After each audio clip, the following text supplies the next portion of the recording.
Hey Rebels, my name is Matthew Barton, and I'm the host of the Rebellion Brewing Podcast. One of the cornerstones to Saskatchewan's economy is agriculture. From wheat and barley to lentils, canola, and more, it's a multi-billion-dollar industry responsible for feeding the world. It's also no secret that Saskatchewan is known for producing the best barley in the world for turning into beer. Brewers from around the world come to our province, buy our barley, and put it in their beer. It's that good. One of the best kept secrets in agriculture is the hard-working honeybee. Sure, our agricultural scientists may be developing crops at a genetic level and figuring out new fertilizers down to the molecule, but the true hero of agriculture is the humble honeybee. As pollinators, they provide an essential service that outstrips the work of any other insect species. If it weren't for bees, we would have lower crop yields in general, and some crops wouldn't even exist. Crops like apple, cantaloupe, cranberry, pumpkin, and sunflowers, they just wouldn't be. 1/3 of the global human food supply depends directly on the existence of honeybees. The Canadian government estimates bees are worth $2 billion to the economy annually. The US government estimates bees are worth $16 billion to their economy annually. We don't even have to pay them. Did I forget to mention they also make honey? These guys are amazing. That's why I'm excited to introduce you to today's guest. Her name is Azure-Dee Farago. She's a dear friend of mine and one of my favorite human beings. She has great taste in music, wine, coffee, and most importantly, craft beer. She's the kind of friend I crack open my rare and most precious bottles of beer to share with because I know she'll appreciate it. Box wine will never be served to Azure-Dee in my house. Second, the way she describes food and drinks is like poetry, which is worth the price of admission just for having her over. One of her many hobbies includes beekeeping as a member of the Regina District Bee Club. She harvests honey annually, does public speaking about bees at Agribition, and has generously shared some of her bounty with my family, which we've enjoyed on tea and toast. So let's get into it.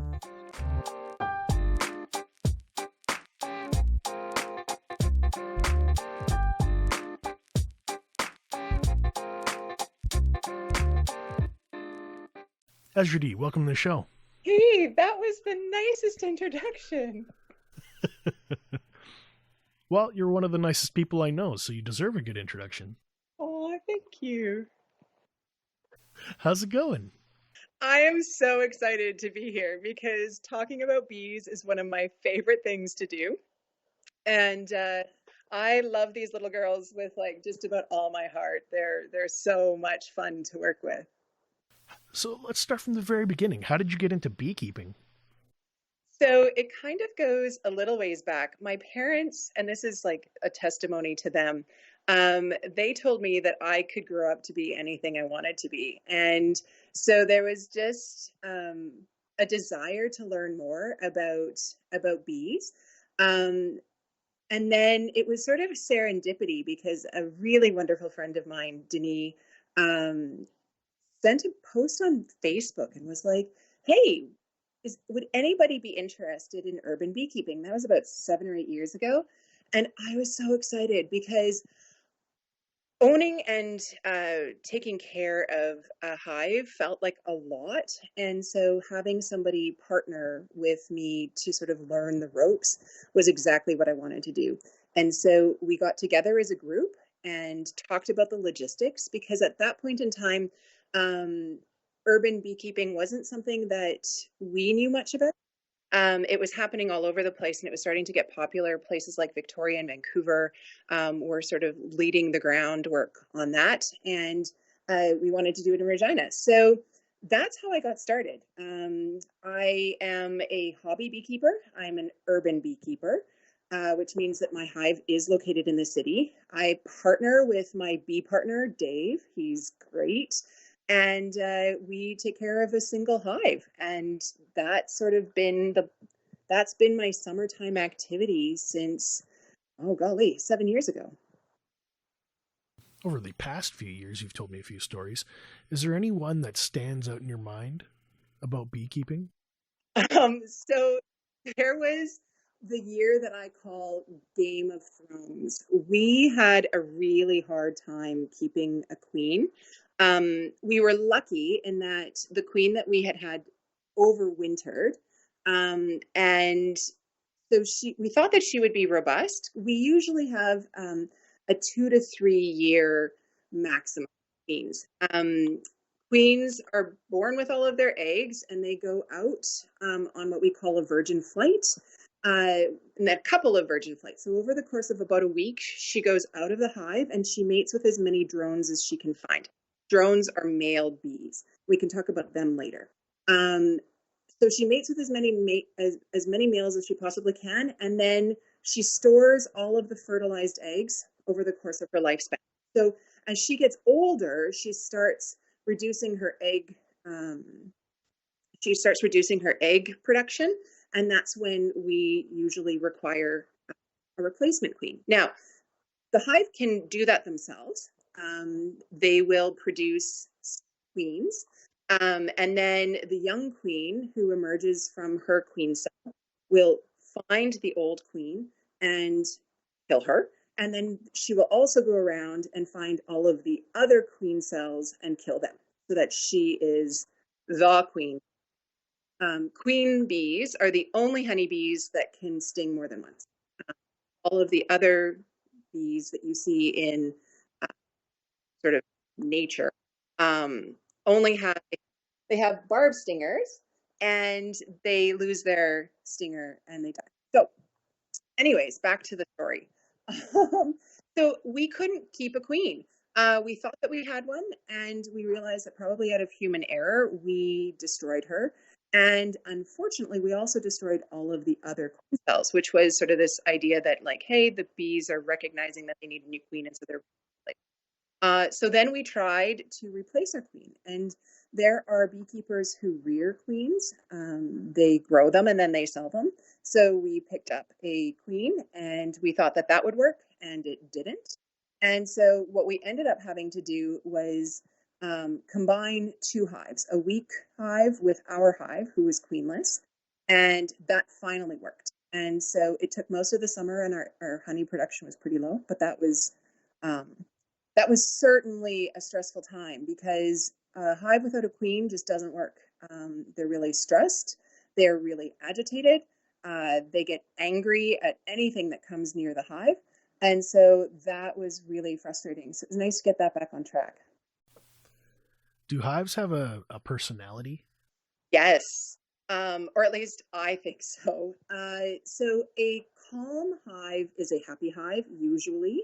And the bees that you work with they can range from being sort of feisty to really docile.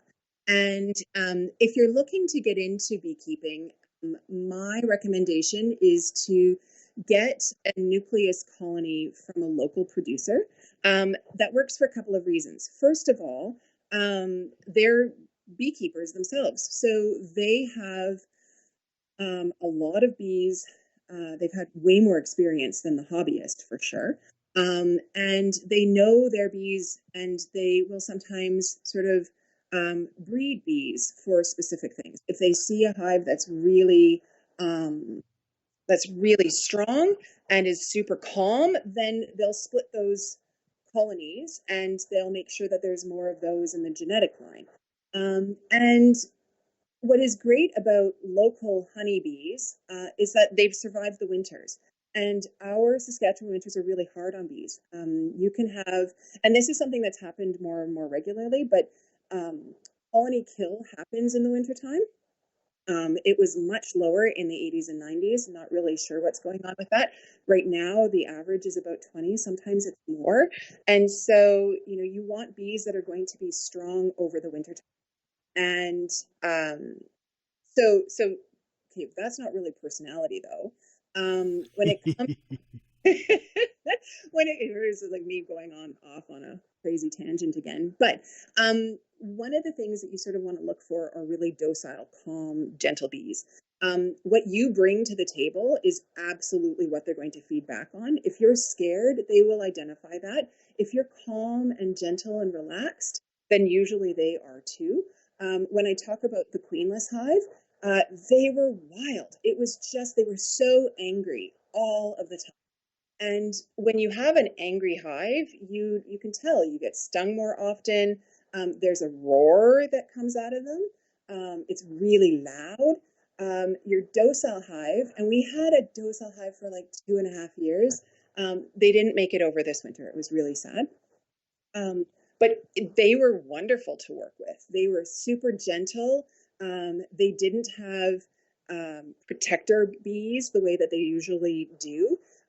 When you go into a hive, there are a couple of bees that are responsible for protecting the hive. And those bees will try really hard to sting you in the nose, which is a really, really awful place to be stung. And so they'll just come at you. If you're wearing a veil, they'll just come at you and like bang into your forehead and bang into your nose. And that's what they do the whole time you're in the hive, because they just want you to get away from their hive. Our bees didn't have that. It was incredible. So yes, they definitely have a personality, I would say. And you want to work with the bees that are just gentle and sweet. We're talking about gentle and sweet and maybe a little bit of culture. What is beekeeper culture like? Oh, do you know what? I have had nothing but the best of support. Um, I think that beekeepers care profoundly about their bees. And so they look, there are so many mentors in the community. They care about your bees, they care about their bees, they want the bee population to continue to thrive.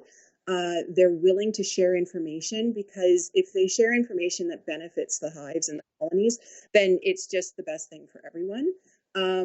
They're a lot of fun. We have a really, really nice time. When we go to our AGMs, people are willing to share their stories, to give tips, and then to like participate in the fruits of labor. And so everything from like your classic honey jars to, beekeep like candles and mead. I mean, it's just sort of all up for grabs, and they're really generous. There's a lot of helpers. Yeah, a lot of helpers. In fact, it kind of reminds me of the craft brewing community. You have a skill and a talent, and you want to be able to share, and everyone seems to be really excited about the success of others. And so, when for people who are familiar with the craft beer industry in Saskatchewan, like imagine that for honeybees, and it's just about the same thing. That's awesome to hear. Yeah. What kind of honey do you kind of prefer towards eating now? I mean, I'm sure you've had a few different kinds and learned a lot. So, you know what? Like, again, the parallels between craft brewery and honey are so profound. So okay, as just out of like sheer volume, I like my honey. And that's because we have buckets and buckets and buckets of it. And it seems sort of goofy to go out and buy stuff. But um, Greek orange blossom honey is incredible. I don't know if I have a taste for buckwheat honey. It's super dark and really rich, almost like molasses.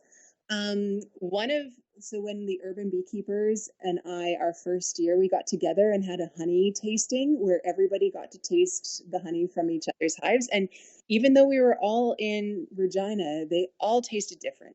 Um, and year over year, our honey changes because the bees won't necessarily go to the same places all of the time. And so, what they bring into the hive is what the honey will taste like. And so that's really fun. When it comes to consistency, I'm a big fan of creamed honey because it's sort of multifunctional.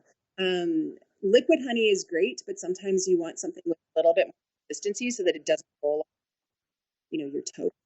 But creamed honey is so awesome. The challenge with creamed honey is that it takes more effort from the beekeeper. You have to take liquid honey and then you seed it with some creamed honey, and then the honey sort of responds in kind, and you get this lovely, lovely consistency.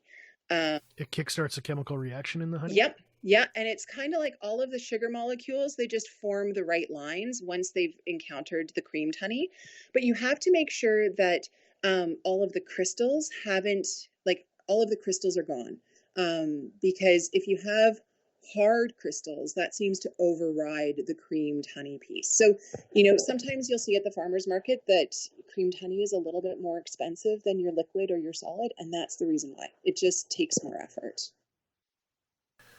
So we're talking about the nature and consistency of creamed honey and the varieties of honey. So why don't we talk about how honey is used in beer? Oh, yeah.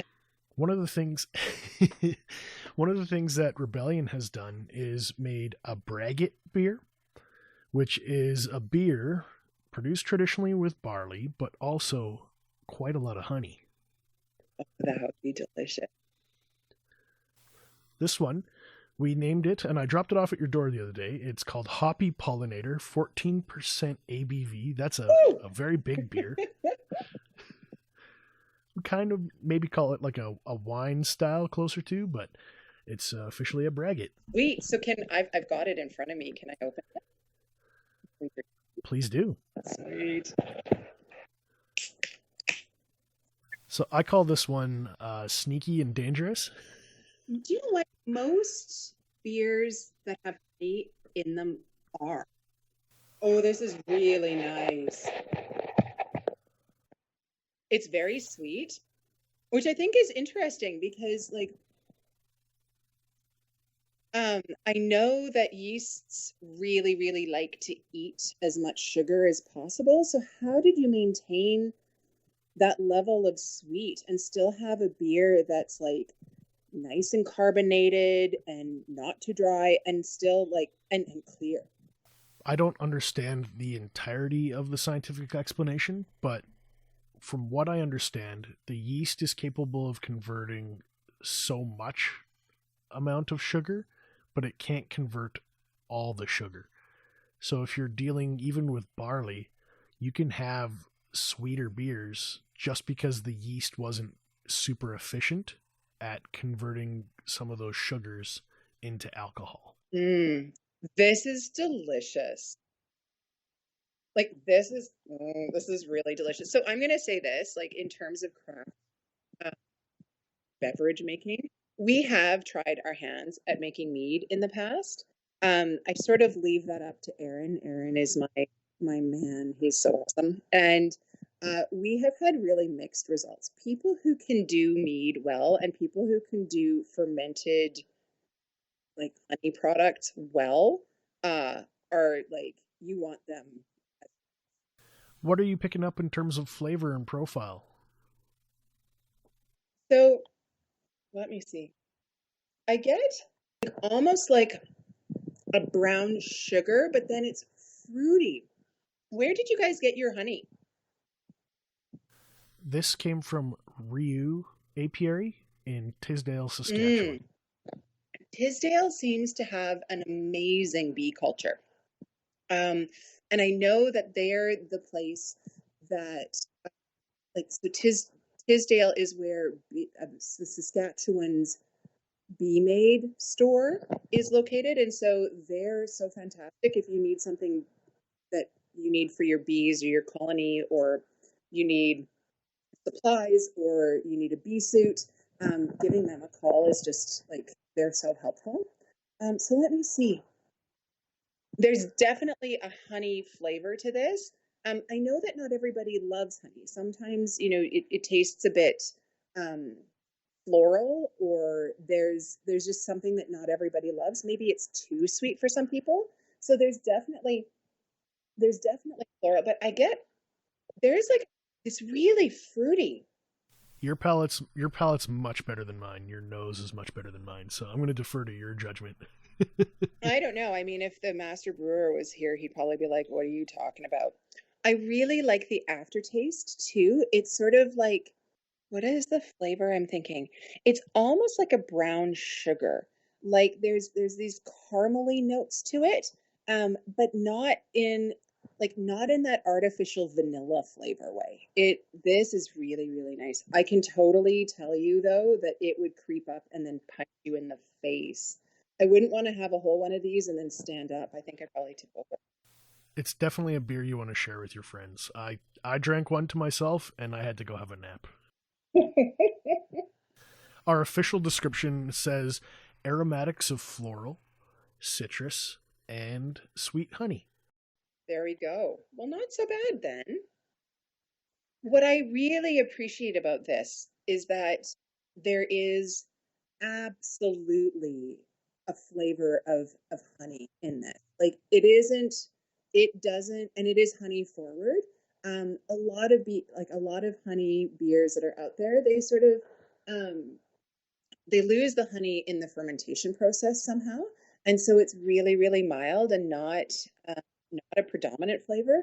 But this is just, it's such an homage to the bees that produced the honey and the honey itself. I think you guys nailed it. This is really, really lovely. Well, thank you very much. When you were talking about honeyed beers before in the past, I would have to say that Braggot is probably one of my least favorite styles. It's not something that I gravitate towards. It's not something that I personally desire. But I can honestly say, of all the Braggot beers that I have tried, this is probably the first one that I've said I'd drink it twice. Okay, so I'm going to ask you a question, Matt. Why not? What is it about a Braggot that isn't your happy place? I think that's just generally sweet beers in general. Sweet flavors just aren't working for me right now. I'm more interested in things like coffee and the roasty, warm characters. If it's going to be like a sweeter character, maybe I'm looking at like a dark chocolate, something that's a little more complex. And if something's too much of a one note, like a corn beer, that sweet corn sugar, that corn syrup character, I get sick of it really quickly, and I don't want to drink it lots. That's totally fair. I will say this. Sadly, I do have a sweet tooth when it comes to beverages. Um, and so, so sweet to me is sometimes just delicious. And so a honey beer usually appeals to my senses, which I think is funny because the beers that I've been ordering lately are on the opposite end of that. Like, I'm totally digging sours, and your guys' like mango sour also makes me really happy. Thank you. Yep. So it's interesting. Like, I mean, I guess that sort of goes to, just trying different things and figuring out what you like. So when it comes to your, there's no such thing. Maybe you know better than I do, but I feel like there's no such thing as like an average beer drinker. If you're going to places like Rebellion for your drinks, like somebody who's going to listen to this podcast has probably tried some really cool things and is interested in tasting new things. And so if I was going to say anything about the Hoppy Pollinator, I would absolutely agree with you. Like, share this with your friends because too much of it will be probably a bad thing. And that might get just because of the residual sugars, right? Like, residual sugars usually mean a hangover for people, and that happens all over the place with just about every kind of alcoholic beverage, it seems. So share and share alike, but then also give this one a try because it is sweet. Like, I'm not like, you can't lie about that. But all of the different things that are happening in this beer makes it worth your while to just give it a go. It's not something like, this is almost like a dessert on your own. Actually, that would be really, really nice. Like with a piece of shortbread, this would be a delicious dessert. I was going to say, my next question was going to be, what would you pair with this beer? I need another taste. So, yeah, like if you wanted to go with sweet and sweet, I would say this with a piece of shortbread, or like you know what? It might actually be really nice with a biscotti dipped. I wonder if you could dip a biscotti into this. Because like this reminds me actually a lot of like your dessert wines, right? So your Tokais and your ice wines. So it has that, and it is also really viscous by comparison to other beers. It's thicker and it's richer, and the color is beautiful. So if you put that on like a white tray or a white dish with like a piece of biscotti that you would dip in, that would be delicious. You'd probably also, I wonder if it would be nice with like maybe a salad and have it as sort of your first course, although it's really heady. I would save it for last. Yep. Final answer. Save it for last. Save it for last. Mm-hmm. Yeah, really good. I think it's a really smooth beer, especially for its alcohol content, which is kind of makes it tricky because usually it's the burn that smartens you up and makes you behave. Oh yeah. No, this is gonna get to my head really quick, and then I'll be totally off. Everything will be off the record. It's not what you want at all. Oh, it's so yummy. Well, I'm really glad I got to share it with you. Well, thank you so much for letting me try it. I mean, I would like if there is a local brewery and they say, "Hey, we've got honey in something," I'm like, "I want one of those." But this Hoppy Pollinator is something that I would give to people as gifts. I wonder, so here's a question for you guys. Do you think it would age? Oh yeah, for sure. It's a high enough alcohol content that it's going to hold for a long, long time. Yeah, because it would almost be fun to do like to buy maybe six or eight. Are they sold in We're fours? selling them as single format just because of the high alcohol content. It's $8 per Yeah. can at the tap room, and we just had to price it at that level just due to the alcohol content and the ingredients involved.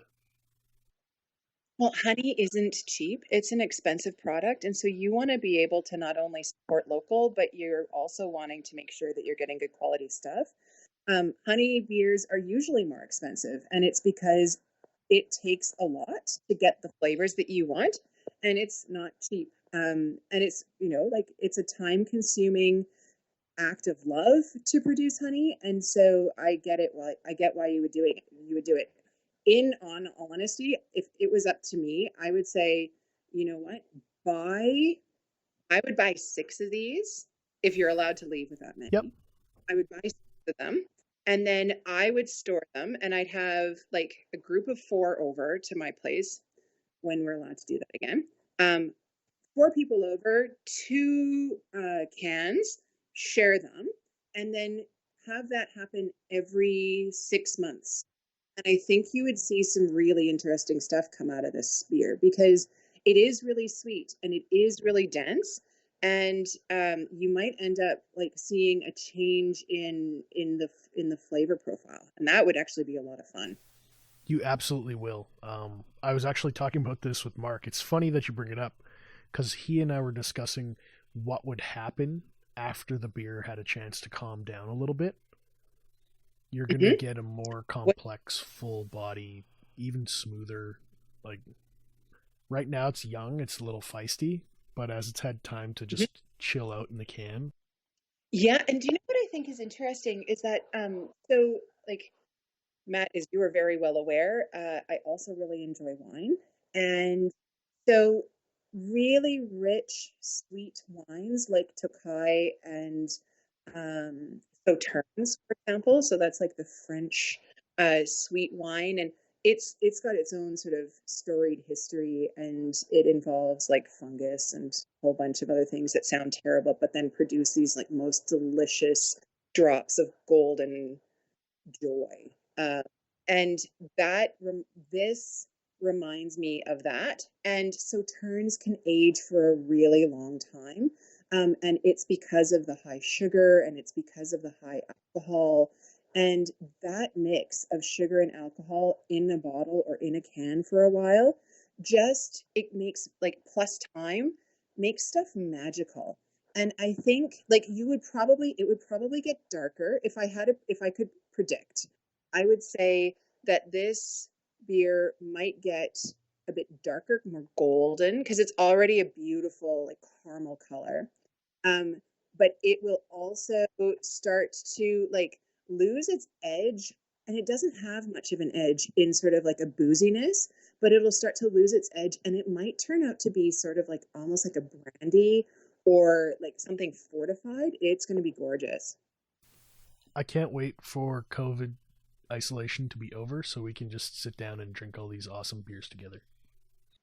Wouldn't that be? I can't wait either. Like, that's one of the things that I miss the most. And no amount of like virtual chat room drinking really gets to the core of what those kinds of activities are. Like sitting around a tap room and just trying what's available and talking about it in real time with your friends.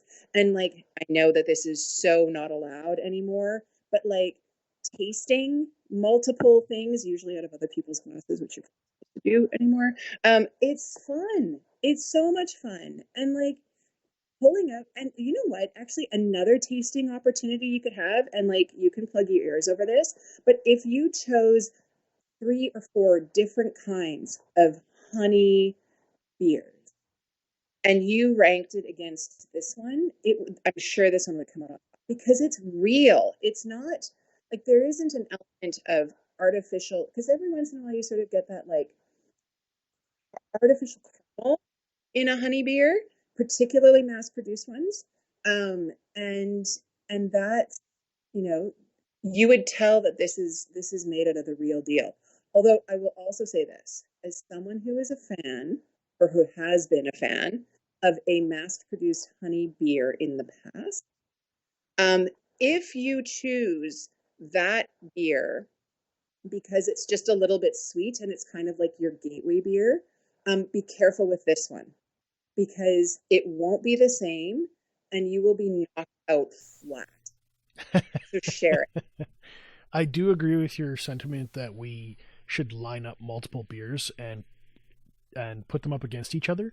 I think that's the best way to learn, and I think it's the best way to kind of discover what you like best. It's hard to go back and remember, oh, that's what that tasted like, when you can really just sit down and have it side by side repeatedly, like 2 or 3 sips, 2 or 3 times. That's really, I think, when I learn, and when I think I see the light bulb go off for a lot of other people.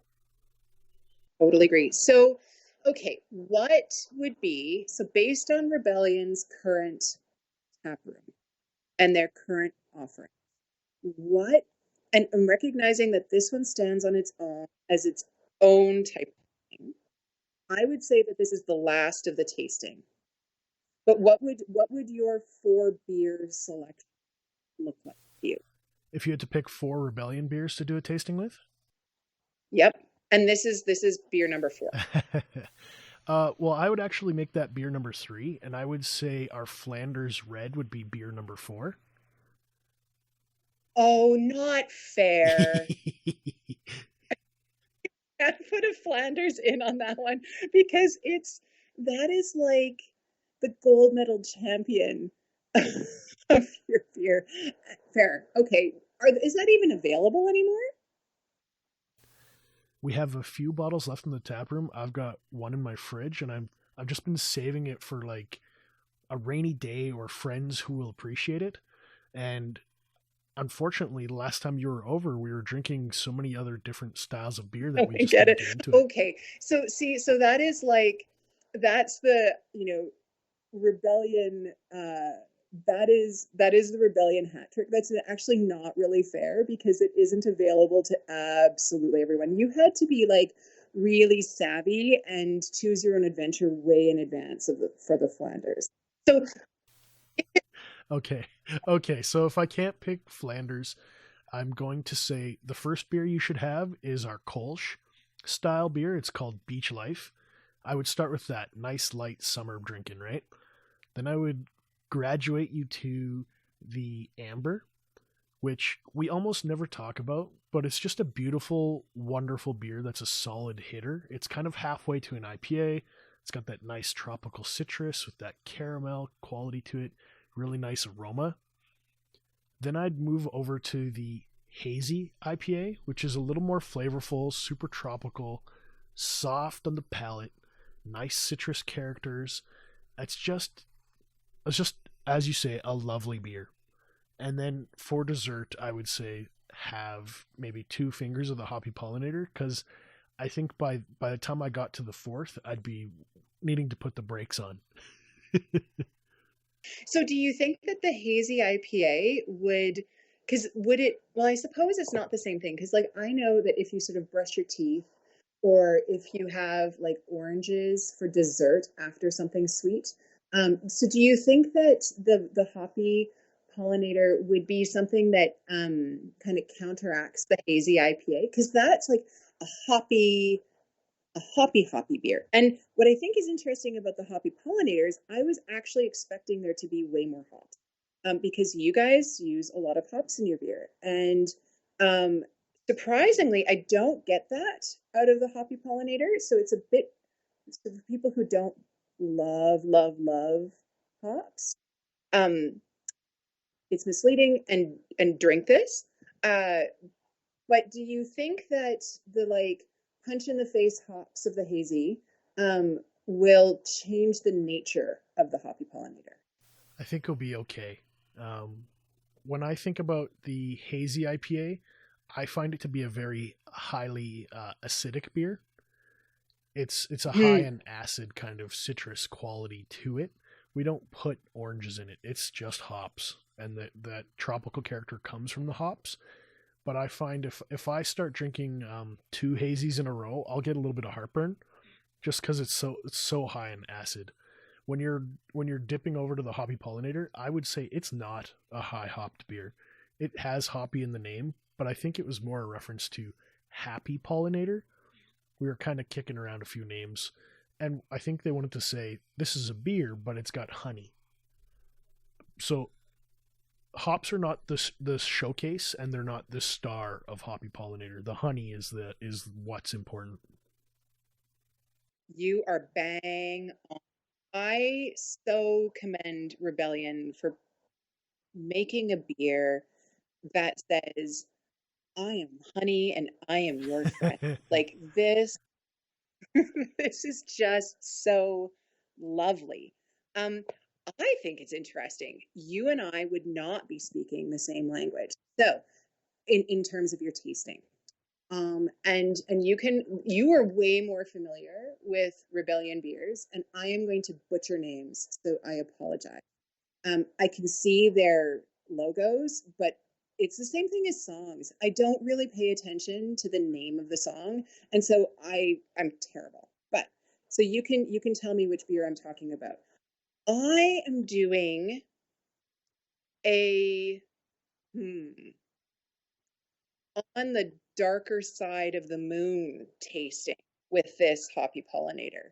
And I think that what I want my guest to enjoy is the reddy, ambery, vanilla-y. Like, this is your fall.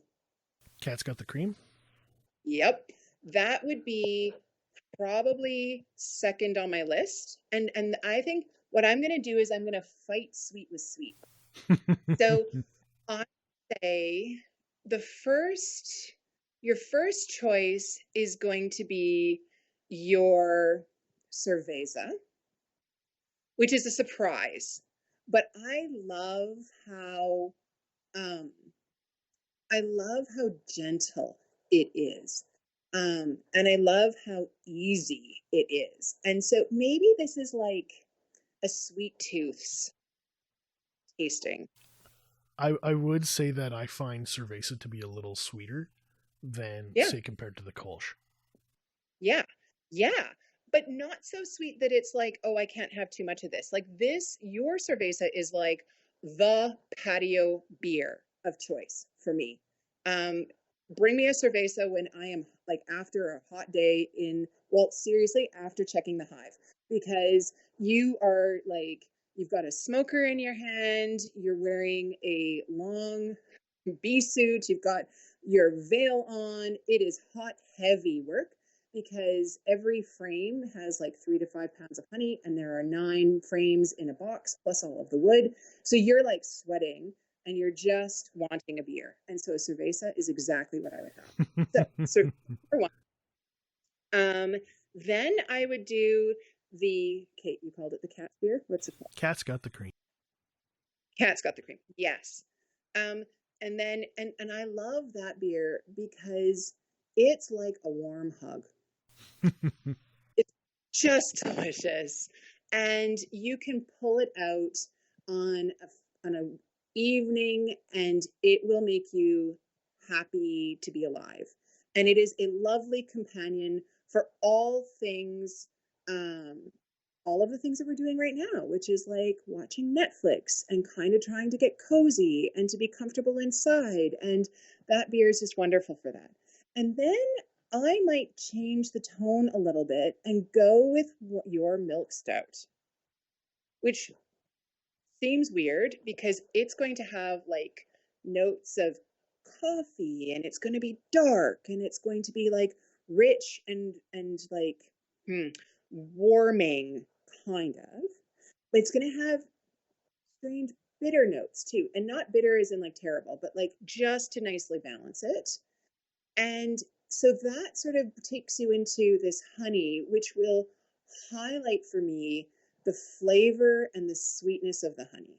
And that would be what I would present. Now, not really as like a summertime tasting. So, and I don't actually know like if those seasonals are going to, I don't know if I'm actually helping you out, because if you can't have that tasting, then I'm sorry. It's something to save up for. It's something to save for. Yeah, that's what the Hoppy Pollinator in 6 months is for. Right? Here's what I think you just did.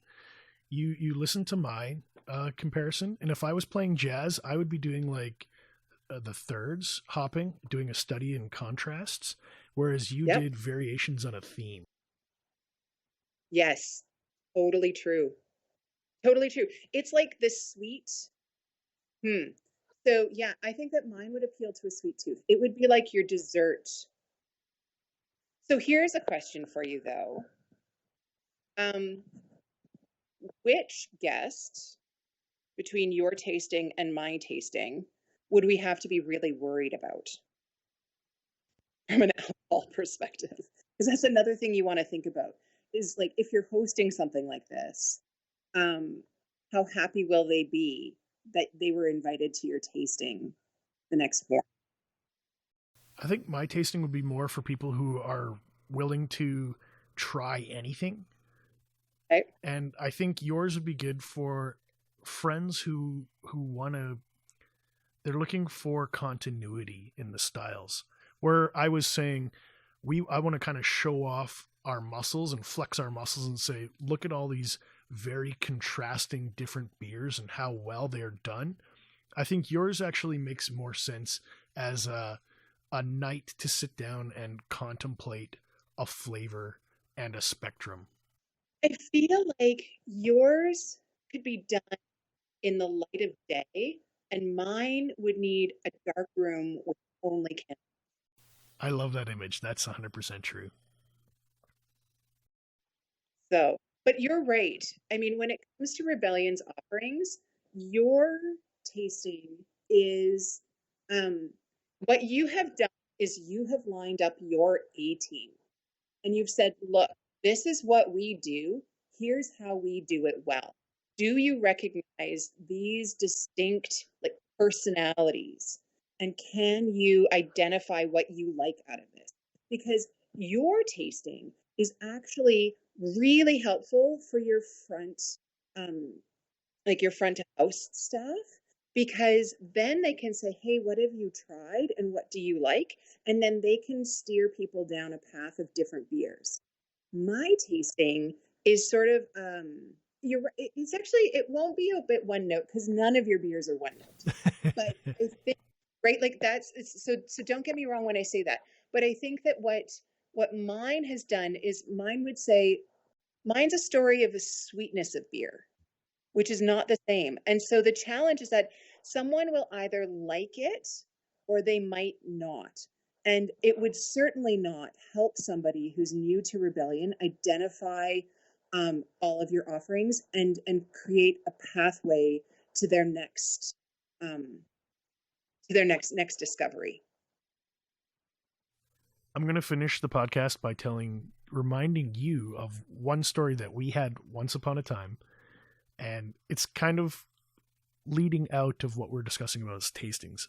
So I remember we went to, I believe it was Val and Tyler's house, and we had challenged everybody who was attending to bring something special, to bring something unique in beer, not just wine. And I think it accidentally turned out that there were about 3 apricot beers. And by the time I got through the second apricot beer, I was kind of getting mad, and I was like, I'm not drinking any more of this fucking apricot beer. I was so annoyed by it because I was like, we have all this other great beer to try. Why are we drinking 3 in a row? 3 in a row of the apricot. Well, at one point in time, I'm, in fairness to everybody, you can tell that I'm starting to my voice raises when I'm like, oh, I'm trying to defend people who don't know better. In fairness, apricot at one time was like a super, dare I say, fatty beer? Like, there were a couple of people who did it really well in the craft beer market, and then it kind of became like this thing. It definitely was a fad. Yeah. And I mean, the other thing, so, okay, it's, I remember we went to Belgium and we drank a lot of beer, it's just one of the best places. Their beer culture is great. And I remember walking into one of their bars with like a binder full of different kinds of beers. And the guy who worked at the beer place was just like, hey, what can I get you? And I'm annoying when it comes to ordering stuff, because I'll regularly ask the server, like, what's your favorite thing to drink? And then I'll just order that. And it's unfair to them. I recognize that, because they want to make the guest happy, and what they like isn't maybe what the guest is going to like. And so I recognize that, and I'm well aware of that risk, but I want to try something new. And he was like, well, what do you like to drink? Do you like fruit beers? And I was like, oh man, like, I like fruit beers, but I also don't like fruit beers. Like, it's just, what am I trying to say? Fruit beers are easy and they're wonderful, and they are a gateway into a whole other world of beers. But as you said with the hazy IPA, like, there is no fruit in what is a very fruit forward beer. And so you can cultivate flavors using different ingredients. And I love that. So, apricot beer has its place. It totally does. But in terms of all of the other things that you can drink, like, try a hazy IPA, try one of your milkshakes, try the mango sour, like, be prepared for pucker power, but it is so good. And there's so many other things that you can do besides apricots. I totally hear you. So can I ask, like, what was one of the beers that we've had that have been brought by people that you've also enjoyed? You know, now that you ask, I can't even recall. I know Kent likes to bring back a lot of coffee forward beers because he knows that's what I like. So Tanya's Kent will bring back tons of coffee beers for me. And I just recall that I do like those. What I remember about those parties is that, and I think it was you who said that one of your first senses that go after having a couple beers is your sense of hearing. And I just remember walking out of the room that we were all in, and then walking back in and being like, holy crow, this is so loud. It went from like 0 to 150. And it was so much fun. So I don't know if I can leave it with this, but I would highly recommend of your listeners, who I'm sure they're already doing this, but if you do tastings and, choose a selection of Rebellion beers and just see what you like. And when you're doing a tasting with a group of friends, you can try a bunch of different things and not feel super invested, because you don't have to worry about like having a whole one if you don't love it. Somebody in that group will probably, and there will be nothing left for waste. But it is so much fun for so many reasons. You get to try new things. You begin a voyage of discovery, which is one of the best things about what Rebellion does. And it gives you an opportunity to really develop a community and to really get to know people differently, because this is one thing that you then have in common. You've done this, you can talk about it, and it changes the dynamic of a group of people. And it's just so much fun. And Hoppy Pollinator, take it and drink it because it's so good. Azure-Dee, I want to thank you for your time today. Oh, this is my pleasure. This is just so much fun. It's been great talking to you. I miss you guys. Can't wait to hang out with you again. Likewise. Absolutely likewise. Name the time and place, and as soon as the government lets us do it, we're going to do it. 100%. Rebels, thanks for listening today. I'm going to include links in the show notes so you can find more about the Regina and District Bee Club and more about Saskatchewan's bee industry. If you have any questions or comments about the episode, be sure to join us on our brand new Facebook group page, The Rebellion Brewing Podcast. I'm also proud to let you know that the Rebellion Brewing Podcast is an affiliate member of the Saskatchewan Podcast Network. If you enjoy this show and are looking for something new to listen to, be sure to check them out at saskpodcastnetwork.com. There are always new beers coming out all the time, and I'm working hard to ensure we feature them all on the show. As always, be sure to follow us on Facebook, Instagram, and Untappd so you don't miss out on a single thing. Thank you for joining the Rebellion.